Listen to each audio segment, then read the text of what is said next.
Hi everybody, this is a new topic titled Mind Your Language. This is about the abuse of language and the abuse of words to put things into your heads and into the minds of everybody.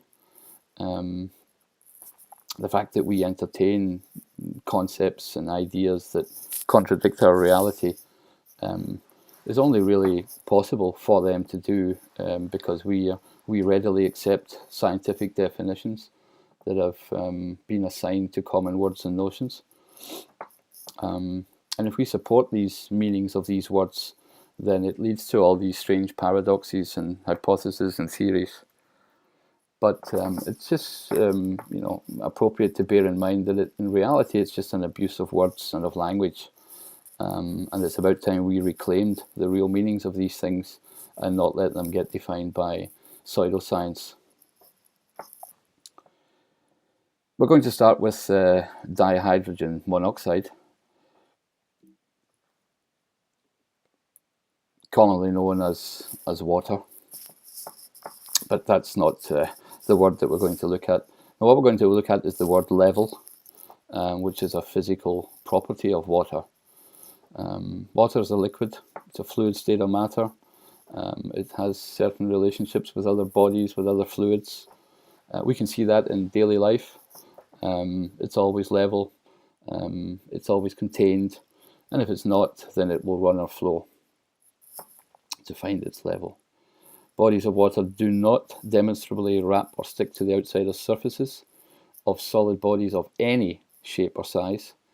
And I'm deliberately calling out the irrelevant surface tension and adhesion arguments that people bring, which is completely inapplicable to what we're talking about and only to small quantities of water.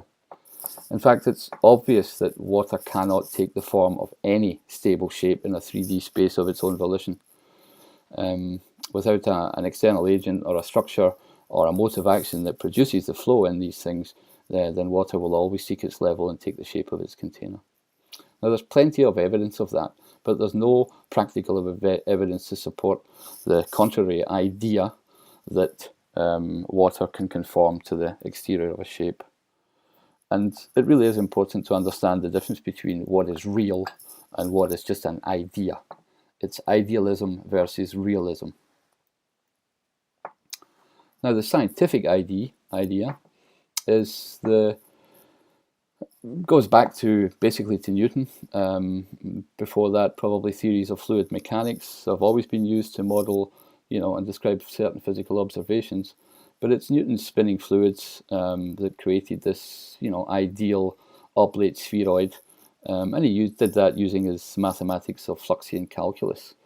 And that's basically still the accepted model of a spinning spaceball covered in water. The different calculus, there was a big fight at the time with Newton and Leibniz.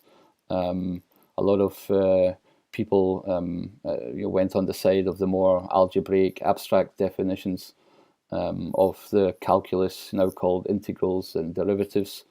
But back in the day, Fluxian calculus was Newton's way of doing it. And it was him basically that came up with the idea of this being, spinning fluid to model the shape of the Earth. But unfortunately, it forgets one fairly simple thing, and that's that water is always level. And that's an obvious contradiction to this scientific interpretation of this model or this idea. So the big scientific interpretation is this: level is interpreted to be the curve that the water on the surface of a spaceball is supposed to form due to the uniform radial gravitational force of a spinning spaceball directed towards its center, and that spaceball itself is assumed to be a moving, rotating frame of reference with respect to immensely distant fixed stars, which are themselves assumed to be an absolute frame of reference.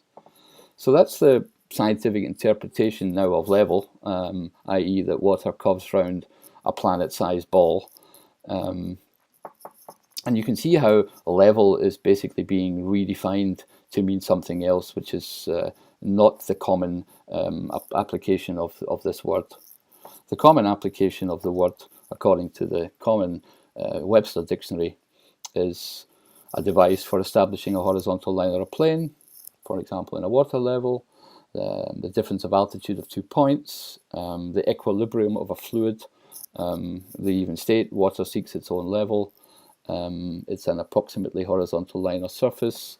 It's practically horizontal surface. It's a plane of a horizon. It's the concentration of a body fluid. All these different things are the common use of the word level. And this common use is seen also in daily language.